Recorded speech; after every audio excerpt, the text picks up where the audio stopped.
रमैनी 38। यही विधि कहो कहा नहीं माना, मारग माही पसारी निताना। रात दिवस मिली जोरी न तागा, ओटत काटत भरम न भागा। भरम ही सब जग रहा समाई, भरम छोड़ कतहु नहीं जाई। परै न पूरी दिनहु दिन छीना, तहाँ जाए जहाँ अंग बिहूना। जो मत आदि अंत चली आई, सो मत सब उन प्रगट सुनाई। यह संदेशा फुरके माने, लीने शीश चढ़ाए। संतों संतोष सुख है, रहु तो हृदय जुड़ाए।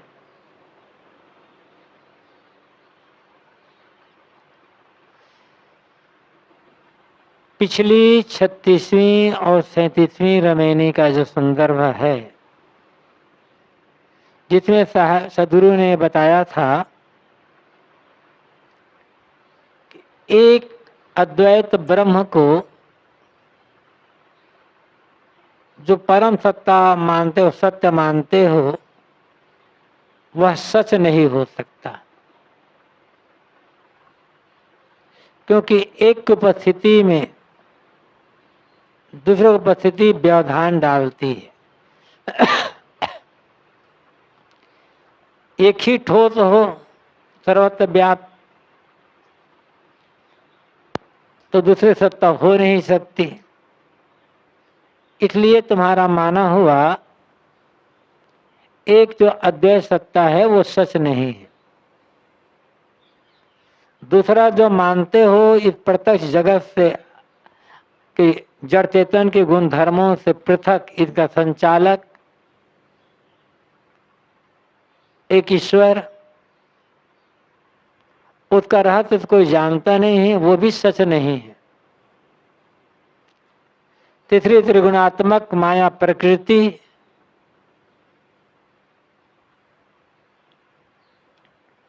यह भी सच नहीं हो सकते। माया प्रकृति को सत मान लेने से तो इसमें आदमी का सयानापना ही खो जाता है।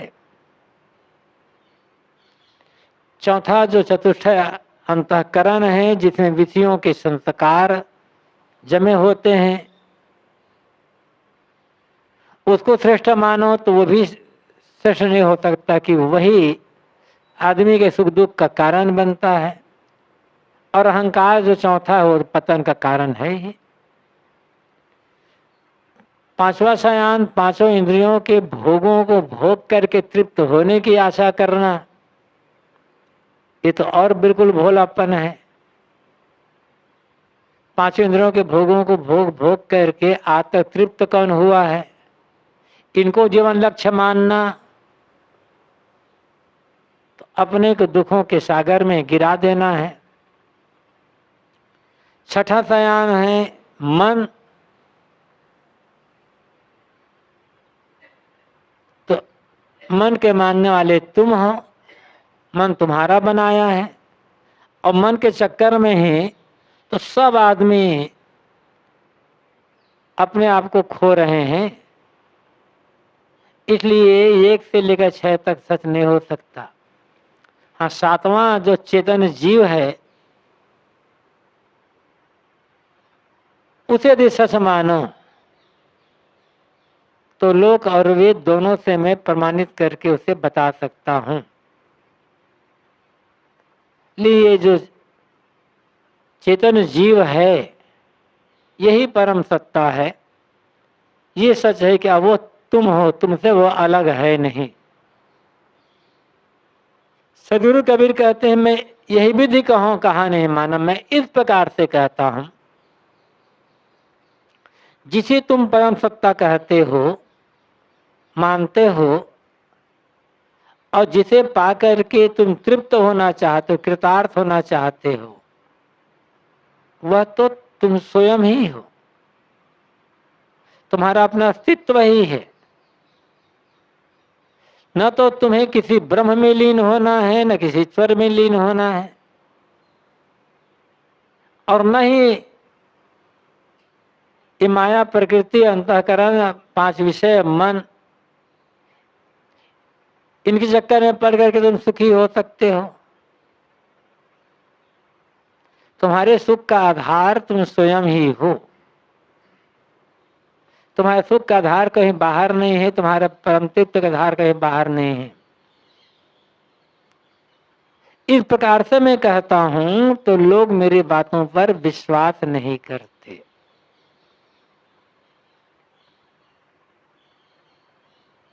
भटकने की आदत बन गई है लोगों की। सैकड़ों हजारों साल से झूठी बातों को सुनते सुनते आदमी उस झूठ को ही सच मानने लग गया है। और जो सबकी कल्पना करने वाला है, सबको जानने मानने वाला है, सबकी व्याख्या करने वाला है, सबके गुण धर्मों का निरूपण करने वाला है, उस अपने आत्मअस्तित्व को लोग भूल गए। साहब कहते मैं बारंबार लोगों को उनके आत्मअस्तित्व की याद दिलाता हूं, उन्हें अपनी ओर लौटने की राय देता हूं, तो लोग मेरा कहना नहीं मानते। बहुत थोड़े लोग होते हैं जो मन की मान्यताओं से ऊपर उठकर सच को समझने के लिए तैयार होते हैं। भय बना रहता है। पूरी दुनिया जिसको मार रही है वो झूठ कैसे हो सकता है।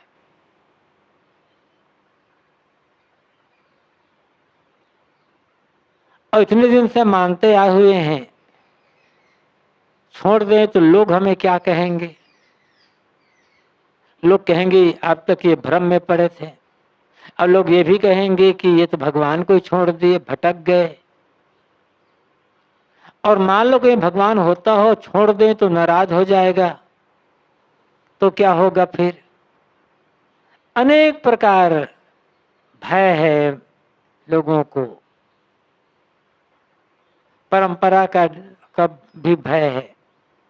इसलिए बहुत से लोग सच को सच समझते हुए भी स्वीकार नहीं कर पाते। परंपरा का मोह छोड़ना नहीं पाते, पक्ष नहीं छोड़ना चाहते हैं। तो सही बात में भी मन ठहरेगा कैसे। दूसरी तरफ विषयासक्ति है। रोम रोम बस विधि अमृत कहाँ समाया, साहब ने कहा है। आदमी के रोम रोम में विषयासक्ति भीनी हुई है। उसमें सुख की प्रबल निश्चयता है।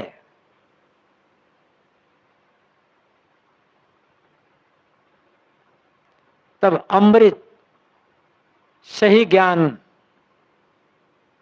लोगों के मन में समाये कैसे, प्रवेश कैसे करेगा। एक तरफ अनुमान कल्पना,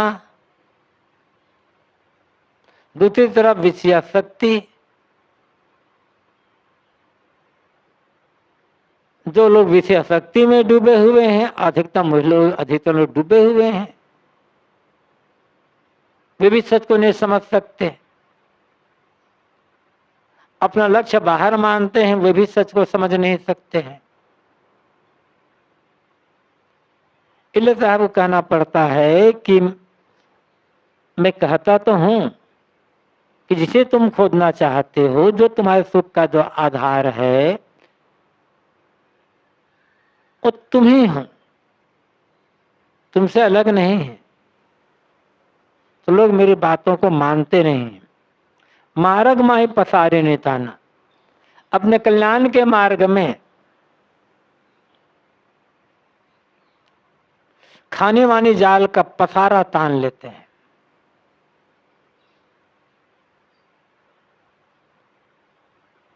शास्त्रों को प्रमाण देते रहते हैं। इसलिए आगे पंक्ति में साहब और सो कहते हैं, जैसे जोलाहा रुई को कपास से रुई अलग करता है, सूत काटता है, फिर कहीं खुली जगह में ताना फैलाता, फिर धीरे धीरे करते करते बाना जोड़ता जाता, ऐसे ही आदमी शास्त्रों का हवाला देता रहता है। तमाम देव गुसैया भूत प्रेत आदि का ताना, कल्पनाओं का ताना फैला कर रख लिए। रात दिवस में जोड़ तागा था, तो रात दिन तागा जोड़ रहे हैं। देखो इस ग्रंथ में लिखा है, अमुक ने कहा है, ऐसा उन्होंने कहा है, विवाद भी करते हैं। शास्त्रों का प्रमाण दे दे करके, शास्त्रों प्रमाण दे दे करके आदमी झूठाई को सच सिद्ध करने का प्रयास करते हैं। लोगों से कह दो कि घट घट में विराजमान जो ये आत्म अस्तित्व चेतन जीव है, इससे अलग तुम्हें कोई और ईश्वर मिलने वाला नहीं है, यही सच्चा ईश्वर यही है। तो बड़ा आश्चर्य होगा लोगों को। समान लोग नहीं, धार्मिक कहलाने वाले बड़े बड़े साधु महात्माओं को भी आश्चर्य होगा। कुट कुट करके ईश्वर का भ्रम आदमी के मन में भरा हुआ है। तो रात दिवस में जोड़िन तागा, रात दिन तागा जोड़ते रहते हैं, प्रमाण देते रहते हैं, शास्त्र हवाला देते रहते हैं, वाद विवाद करते रहते हैं, उसी की चर्चा करते रहते हैं, और उसके लिए पाने के लिए अनेक उपाय करते रहते हैं। लेकिन ओटत काटत भरम न भागा, उड़ते काटते हुए भी तमाम शास्त्रों को पढ़ते पढ़ाते, चर्चा करते कराते, इनके मन का भ्रम दूर नहीं होता है। शास्त्रों में आत्मज्ञान के भी बातें लिखी हुई है, लेकिन उधर ध्यान नहीं जाता।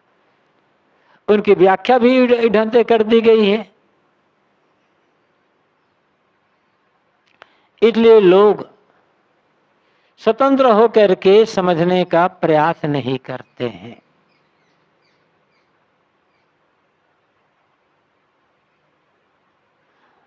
उसी में उलझ उलझ करके रह जाते हैं।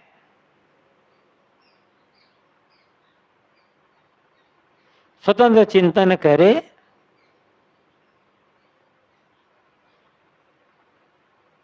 और फिर अपना निर्णय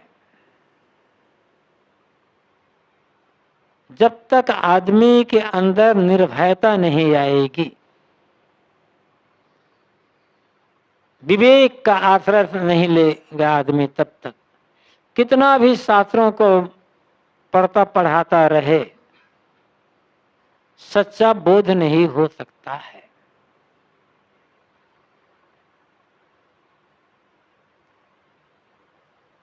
निर्भयता का आवश्यकता होती है। किसने कहा है, जब तक ये आदमी इस पर ध्यान देता रहेगा, अमुक ने कहा, अमुक ने कहा, अमुक ने कहा है, अमुक शास्त्र में लिखा हुआ है, जब तक ये बात दिमाग से नहीं निकलेगी, तब तक क्या कहा गया है इसको लोग समझ नहीं पाएंगे। कहने वालों ने अपने अपने ढंग से कहा, जिसकी जैसी समझ हुई, आज भी कह रहे हैं, लेकिन सार तो निकालना पड़ेगा ना। शास्त्र तो अनेक है,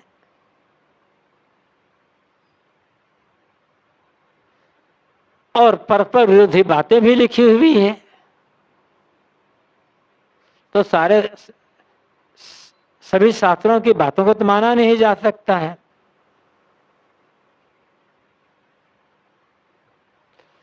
अनंत शास्त्रम बहुलाश विद्या अल्प स कालो बहुविघ्नताश। इसलिए कहा गया यह सारभूतम तदुपासनीयम हंसो यथा श्रीमणाम्बु मध्या। अनंत शास्त्रम, अनेक शास्त्र हैं, अनेक विद्याएं हैं, और उसमें भी अनेक विघ्न बाधाएं हैं। इसलिए जो यश सारभूतम तदुपासनीयम, जो सार है वही उपासनीय ग्रहणीय है। जैसे हंस पानी दूध एक में मिले हों तो पानी छोड़कर दूध ले लेता है, ऐसे ही किसी की एक ऋषि को प्रमाण माना जाएगा और किसी को कह दिया जाए कि झूठ है। अपनी अपनी जगह पर सभी बड़े हैं।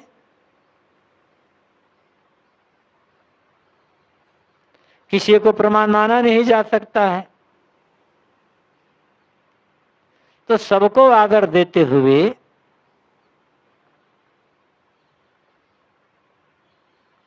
सार ग्रहण करने की आवश्यकता है।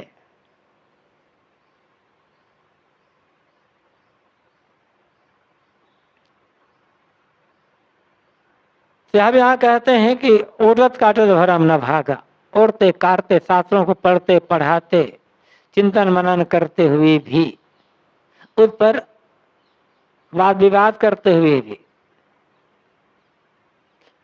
पर समझते हैं, समझाने का प्रयास करते हैं, फिर भी भरम दूर नहीं हो पाता। और भरम दूर न होने का मुख्य कारण है स्वतंत्र चिंतन का अभाव, परंपरा और शास्त्रों का मुंह, आप्तवचन का मुंह, ये दिक्कत है।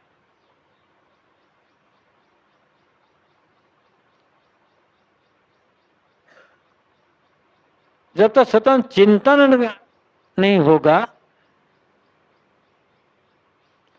तब तक सच्चा बोध नहीं हो सकता है, भ्रम दूर नहीं होगा। बिना सच्चा बोध के भ्रम दूर भी नहीं होगा, संदेह बना ही रह जाता है।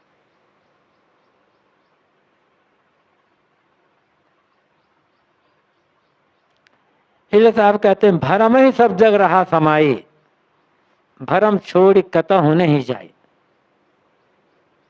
पूरे संसार में देखा जाता है कि सबके मन में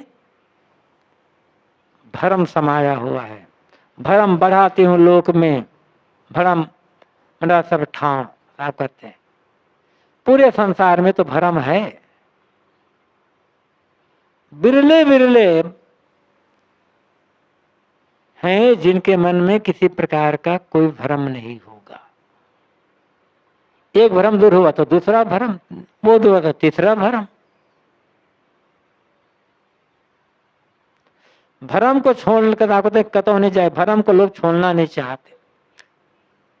भ्रम को छोड़ करके सद निर्णय को ग्रहण नहीं करना चाहते। और जब तक आदमी के मन में भ्रम होगा तब तक आदमी निश्चिंत निर्भय सुखी जीवन नहीं जी सकता। भ्रम आदमी को कमजोर करता रहेगा और भ्रम में पड़ा आदमी हमेशा भयभीत बना रहेगा। इस भ्रम को तोड़ना सहज नहीं है।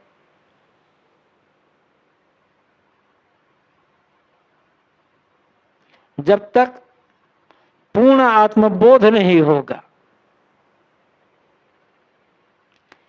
और अपने कर्म फल पर विश्वास नहीं होगा, प्रारब्ध पर, तब तक भ्रम दूर नहीं हो सकता। आत्मबोध तो है लेकिन कर्म फल पर विश्वास नहीं है, अपने प्रारब्ध पर विश्वास नहीं है कि जब तक मेरा प्रारब्ध है शरीर है, किसी न किसी प्रकार से गुजर बसर हो ही जाएगा, खाने पीने को मिल ही जाएगा। ये विश्वास जब तक नहीं होगा तब तक भ्रम दूर नहीं होगा और निर्भयता नहीं आएगी।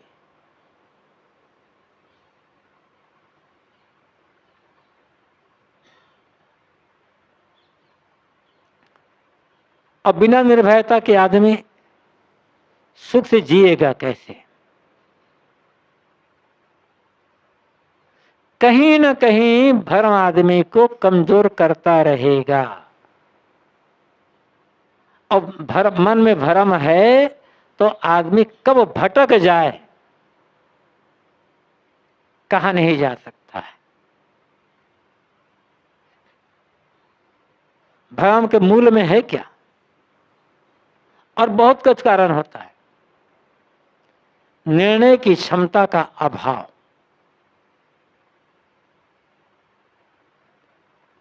निर्णय नहीं कर पाता आदमी, और निर्णय की क्षमता का अभाव है तो आदमी भ्रम में तो पड़ा रहेगा, भयभीत तो बना ही रहेगा। इसलिए तो आप कहते हैं कि पूरे संसार में मैं देखता हूं हर तरफ भ्रम का ही राज्य है। लोग भ्रम को छोड़ना नहीं चाहते, इसलिए कि समझना नहीं चाहते।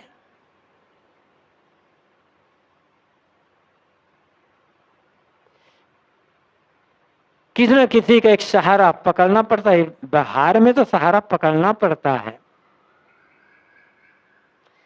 बिहारी क्षेत्र में एक दूसरे का सहारा तो लेना ही पड़ता है, लेकिन वहां भी परस्पर में कोई संदेह होगा तब क्या होगा, तो भी काम नहीं बनने वाला है। फिर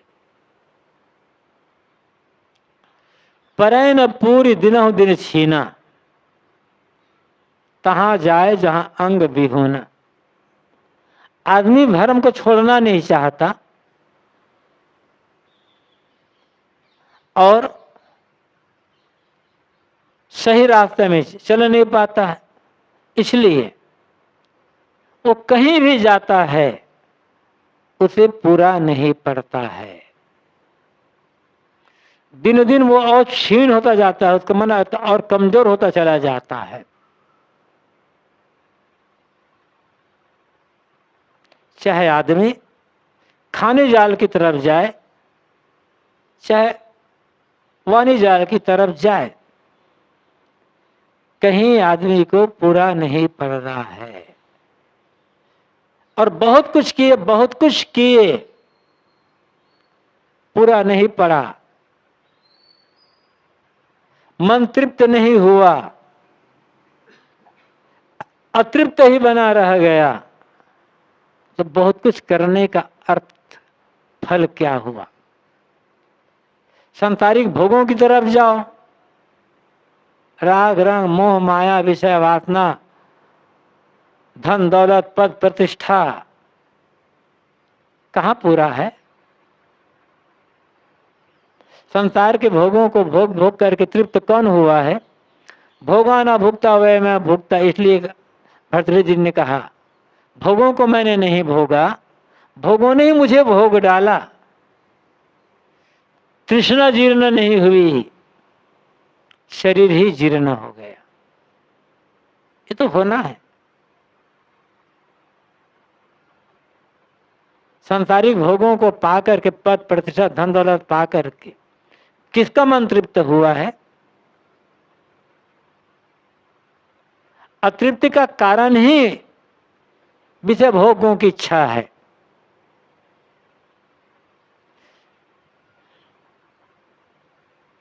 श्री विशाल साहब ने कहा है, जग सुख सब देह को मिले, तब उन्हें इच्छा पूर, देह उत्पत्ति तेहि से भई ताहि मिले कस दूर। संसार के सारे भोग उत्तम से उत्तम माने गए। जितने भी भोग हैं संसार के, यदि किसी एक व्यक्ति को मिल जाए तो भी उसकी इच्छा पूरी नहीं होगी, मन तृप्त नहीं होगा। क्यों? क्योंकि अतृप्त का कारण ही वो विषय भोग है। अब फिर उन्हीं को पा करके जो अतृप्ति का कारण है उनको बटोर करके आदमी तृप्त कैसे हो सकता है? जितना आदमी भोगों तरफ जाता है, जितना दौड़ता रहता है, उतना और दिन दिन कमजोर होता चला, निस्तेज होता चला जाता है, तृष्णा बढ़ती जाती है, असंतोष बढ़ता जाता है।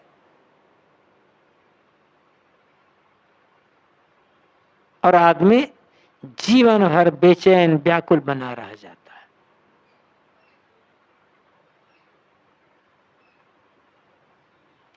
दूसरी तरफ सांसारिक भोगों का त्याग कर दिए, धन दौलत आदि का त्याग करके वाणी जाल की तरफ गए और वहां त्याग तब साधना करने लग गए और सोचते हैं कि हम पूजा पाठ भक्ति नाम जप आदि करेंगे, भगवान के दर्शन हो जाएगा। तो दिन दिन आदमी और कमजोर होता चला जाता है। इतने दिन हो गए पूजा पाठ करते, भक्ति करते, संयम साधना करते, आज तक भगवान दर्शन नहीं दे रहे हैं, आज तक भगवान नहीं मिला है। कहाँ पूरा पड़ा है? कहाँ ऐसा भगवान बैठा है जो आ करके दर्शन दे दे? अब मान लो कोई ऐसा भगवान है जो सारे सुखों का भंडार है, हमारी पूजा भक्ति आदि को देखकर खुश हो गए और आकर हमें दर्शन दे दिए, तो कब तक हमारे पास बैठा रहेगा? वो आएगा? हम देखेंगे मन आनंद विभोर हो जाएगा, लेकिन कुछ देर पश्चात तो भगवान चला गया, तो फिर अतृप्ति की अतृप्ति, फिर वही दुख, फिर वही क्लेश, बल्कि और ज्यादा हो जाएगा। नहीं मिले थे तो आशा बनी हुई थी, मिल करके छूट जाए तो और दुख हो जाता है, तृप्ति नहीं है। बाहर से कुछ भी पा करके जो चाहेगा कि मुझे तृप्ति मिल जाए, उसकी आशा कभी पूरी होने वाली नहीं है। चाहे संसार की तरफ जाओ, चाहे अलग कोई सब पा करके तृप्त होने की तरफ जाओ, आपका तो वहां परे न पूरी, वहां पूरा नहीं पड़ना है, किंतु आदमी दिनों दिन और दुर्बल होता जाएगा। शरीर तो दुर्बल होना ही है, उसका मन उतना कमजोर होता चला जाएगा, विवेकहीन होता चला जाएगा, संसार के जो संस्कार है उससे जकड़ता चला जाएगा।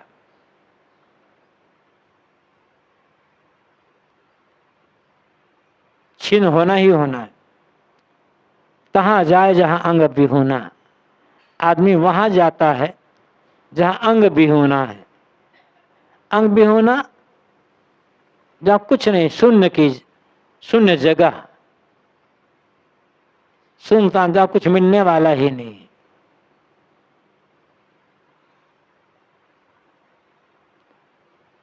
कहीं जाओ,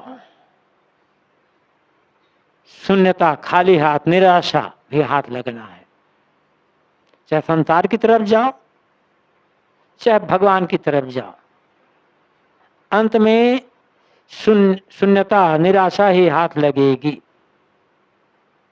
आदमी उधर ही दौड़ लगाता रहता है।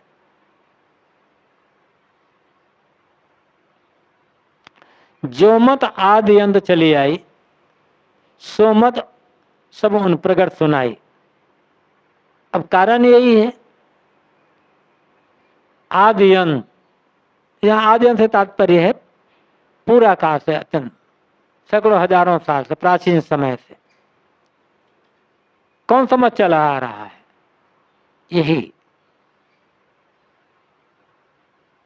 कि आदमी को जब भगवान मिल जाएगा, भगवान जब दर्शन दे देगा, तब आदमी का दुख खत्म हो जाएगा। भगवान कहीं अलग है, लोक लोकांतर में है। निश्चल मन से जब उसकी कोई भक्ति करेगा तो भगवान जल्दी खुद होता है और उसे दर्शन दे देता है। भगवान को पाकर के ही आदमी तृप्त होगा। ये जीव तो दुर्बल है, अपूर्ण है, किंचिज्ञ है, अब पता नहीं क्या क्या है। सब प्रकार से वो पूर्ण आदि पूर्ण, सर्वसुख का भंडार, आनंद का धाम परमात्मा है। जैसे बूंद समुद्र में मिल जाती है और मिल करके पूर्ण हो जाती है, ऐसे ही जीव जब ईश्वर में मिल जाएगा, ब्रह्म में मिल जाएगा, तब पूर्ण हो जाएगा और नष्ट होने से बच जाएगा। यही बात पुरा काल से कही जा रही है। और खास करके पुराणों में यही है, उपनिषदों में ऐसी बात नहीं है। शास्त्रों में भी, जिसे 6 शास्त्र कहते हैं, उनमें भी ऐसी बात नहीं है। योग दर्शन में अलग ईश्वर माना गया, किंतु कहीं भी नहीं कहा गया कि जीव ईश्वर में मिलेगा। स्वरूप प्रतिष्ठा की ही बात आई। तीसरा जो सूत्र है, तदा दृष्टु रूपे अवस्थानम, तब दृष्टा की अपने स्वरूप में स्थिति हो जाती है। ये तीसरा सूत्र है। और अंतिम सूत्र में कहा गया स्वरूप प्रतिष्ठा वाची शक्ति रीत, चीज शक्ति का स्वरूप में प्रतिष्ठा हो जाना, यही कैवल्य है। न्याय दर्शन में भी ईश्वर है, लेकिन कहीं नहीं कहा गया न्याय दर्शन में कि जीव ईश्वर में मिलता है। सांख्य में तो ईश्वर की बात ही नहीं, वैसे ईश्वर की बात ही नहीं है। मीमांसा में कहीं ईश्वर है ही नहीं, जिसमें कहा गया हो कि जीव को ईश्वर में मिलना है। स्वर्ग आदि पाने की बात जरूर है। उपनिषदों में भी बार बार आत्मा के पर ही जोर दिया गया है, लेकिन लोग न तो शास्त्र पढ़ते हैं न उपनिषद पढ़ते हैं। पुराण की कहानियां लोगों की जबान पर है और वही बात, उसी की चर्चा सब तरफ हो रही है। तो इन्हीं बातों को लेकर साहब कहते हैं, जो मत आदि अंत चली आई, सैकड़ों हजारों साल से जो बात लोगों के बीच में चर्चा का विषय बनी हुई है, सो मत उन सब प्रकट हैं। उन्हीं बातों को आज के भी गुरु लोग भी बड़े अच्छे ढंग से लोगों को समझा रहे हैं। जहां जाओ भगवान की चर्चा, आत्मा की चर्चा नहीं है, संयम साधना की चर्चा नहीं है, यहाँ है ज्ञान विवेक विचार की चर्चा नहीं है, भक्ति भावना की चर्चा है, कर्मकांड की चर्चा है, भगवान भगवती को रिझाने की, खुश करने की चर्चा है, उनसे भोग मोक्ष पाने की चर्चा है। अब ज्यादा हो गए तो भगवान की लीला की चर्चा है। अब इस लोग लाखों की भीड़ जुड़ती है, बस भावुक बना करके लोगों को भटकाने का काम हो रहा है। पहले भी होता रहा है, अब आज तो और ज्यादा हो गया है। तो ये जो मत, जिस भ्रम कल्पना विश्वास की बात पूरा काल से चली आ रही है, आज के गुरु लोग भी, आज के कथावाचक धर्मोपदेशक भी वही भ्रम कल्पना विश्वास की बात लोगों को बताते जा रहे हैं।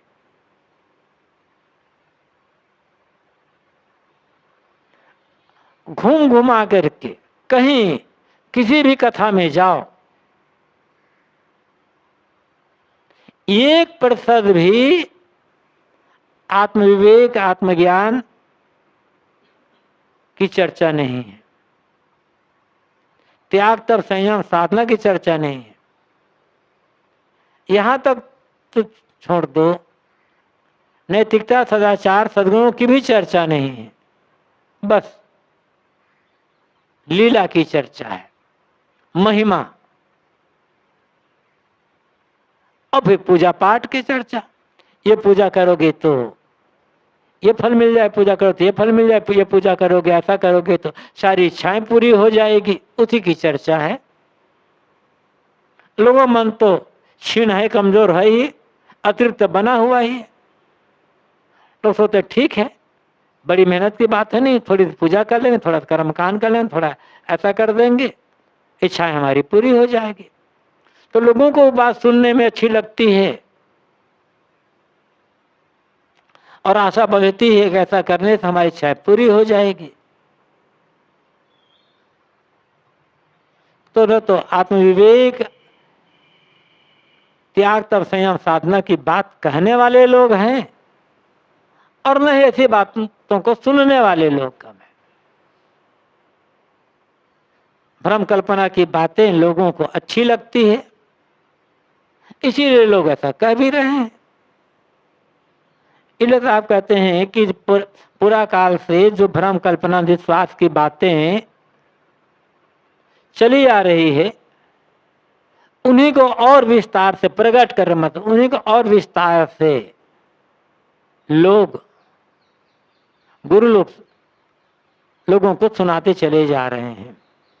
यह संदेशा फूर के मानवली ने सिर चढ़ा है और इसी संदेश को लोगों ने फूर के मान लिया, सत्य करके मान लिया और अपने सिर पर चढ़ा लिया।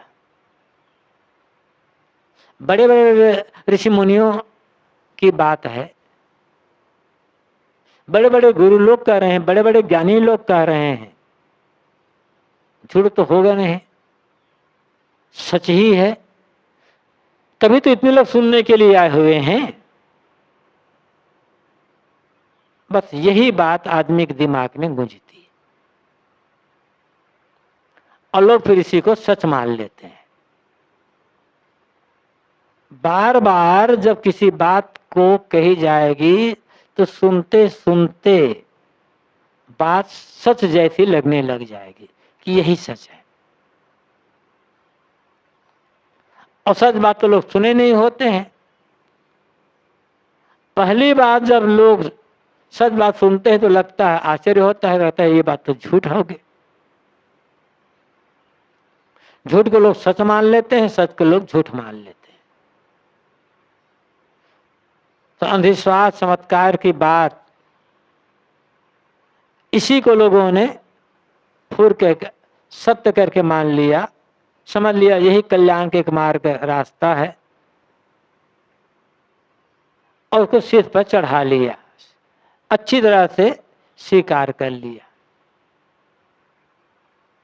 लेकिन साहब कहते हैं संतोष संतोष सुख रहो हृदय जुड़ा। है संतों, संतोष में सुख है, संतुष्ट हो जाओ तो तुम्हारा जलता हुआ हृदय शीतल हो जाएगा। हमें साखी दोनों पंक्तियों को सकारात्मक ढंग से भी ले सकते हैं। यह संदेशा फूर के मानव लीन्हे सिर चढ़ाए, संतोष संतोष सुखे रहो हृदय जुड़ाए। साहब कहते हैं ऐ लोगों, तुम लोग परंपरा से चली आई हुई बातों को मानते जा रहे हो, विवेक नहीं करते, विचार नहीं करते, इसलिए तुम्हें कभी पूरा नहीं पड़ रहा है। तुम उत्तरोत्तर और क्षीण, कमजोर, दुर्बल ही होते चले जा रहे हो। लेकिन मैं जो बात कह रहा हूं, मैं जो संदेश दे रहा हूं, आत्मज्ञान का संदेश दे रहा हूं, आत्मविवेक का संदेश दे रहा हूं, यदि तुम इसको सच मानकर सिर पर चढ़ा लो अर्थात स्वीकार कर लो, तो बात यह है, आत्मसंतोष में ही सुख है, और इसके बिना तुम्हारा जलता हुआ हृदय शीतल नहीं हो सकता। संतोष के अलावा सुख का और कोई रास्ता नहीं है।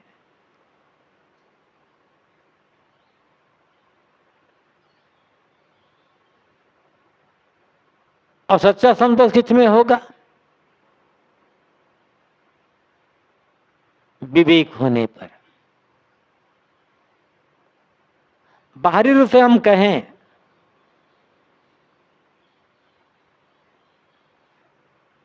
भौतिक दृष्टि से, तो जब जितना मिल जाए उसको कम ना समझे। समझे कि जो मिला है इतना पर्याप्त है। फिर आदमी का मन ललचाएगा नहीं, तृष्णा की आग में जलेगा नहीं। और जब तक आदमी समझता रहा जितना मिलना चाहिए उतना नहीं मिला, फिर जैसे चाहे जो मिल जाए वो सुखी नहीं होगा। जो मिला है उसका भी आनंद वो नहीं ले पाएगा, क्योंकि उसे जो मिला है वो दिखाई नहीं पड़ेगा। जो नहीं मिला वो दिखाई पड़ेगा, और जो नहीं मिला है वो दृष्टि में है, तो सुख का और कोई रास्ता है नहीं। भौतिक दृष्टि से सुखी होना है, तृष्णा से बचकर रहना है, तो जो मिला है उसको ही देखते रहना होगा। जितना है उतना पर्याप्त है, इतने की भी आवश्यकता नहीं है। ये भाव जब आ जाए, जलता हुआ मन शीतल, और फिर सब सुख मिल जाए। भीतर की बात कहें तब अध्यात्म में आत्मतृप्ति। मुझे कुछ नहीं चाहिए, न बाहर से न ऊपर कहीं आकाश से। अपने लिए मैं पर्याप्त हूं। आत्मविवेक जब हो जाए, आत्मबोध जब हो जाएगा, बिना आत्मबोध के संतोष नहीं हो सकता है। और आत्मबोध हो गया कि जिसे मैं पाना चाहता हूं, जिसे मैं खोज रहा था, वो तो मेरा अपना आपा ही, मेरा अपना अस्तित्व ही है। मुझे और क्या पाना है? बस संतुष्ट, भटकना बंद, मन की जलन समाप्त। यह स्वात्मरतिरे से आध्यात्म तृत्य मानवा आत्मन्य च संतुष्ट कारण विद्यते। गीता में जो कहा गया है, यह स्वात्मरतिरेव, जो आत्मरत है, आत्मतृप्त है, आत्मसंतुष्ट है, तस् कार्य न विद्यते। अब उसके लिए कोई कार्य बाकी नहीं रह गया, वो परम सुखी हो गया। जब तक मन आत्मतृप्त आत्मतुष्ट नहीं होगा, तब तक मन की जलन कभी मिटेगी नहीं। आदमी कभी सही अर्थों में, सच्चे अर्थों में सुखी नहीं हो सकता है। आत्मविवेक हो और फिर आत्मसंतोष। कुछ नहीं चाहिए मुझे, बस सब दुख खत्म, आशा तृष्णा खत्म। तो आशा तृष्णा ही नहीं है तो जलने जलाने की बात ही नहीं है। इसलिए ये जो पंक्ति है, संतोष संतोष सुखे रहो हृदय जुड़ाए, एक सूक्ति है कबीर साहब। इस पर जितना हम गहराई से मनन चिंतन करेंगे, उतना ही मन तृप्त होता चला जाएगा। बाहर की इच्छाएं छूटती चली जाएगी। न बाहर से कुछ, न तो आदमी बाहर से कुछ पाकर के तृप्त हो सकता है और न कोई ब्रह्म परमात्मा पाकर के तृप्त होगा, क्योंकि बाहर से जो कुछ भी मिलेगा छूट जाएगा। जो मिले और छूटे वो तृप्ति का साधन नहीं हो सकता। तृप्ति का, अखंड संतोष का साधन वही हो सकता है जो नित्य प्राप्त हो, जिसे न पाना है और जिसे न बिछुड़ना है, वह अपना आपा ही है।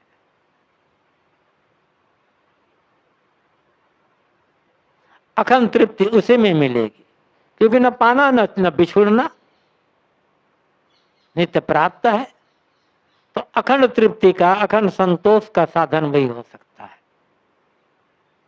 तो जिसे निर्भांत आत्मबोध हो गया, बाहर से जिसे कुछ पाना रह नहीं गया, उसका जलता हुआ हृदय शीतल हो गया, शांत हो गया, सदैव के लिए सुखी हो गया। साहब कहते हैं, मैं इस प्रकार से अपनी बात बता रहा हूं, लेकिन लोगों को मेरे बातों पर विश्वास नहीं होता। सच बात पर लोगों को विश्वास जल्दी कहां होता है, लेकिन सच बात एक बार जब समझ में आ जाए और समझ कर आने के पश्चात उस ढंग से जब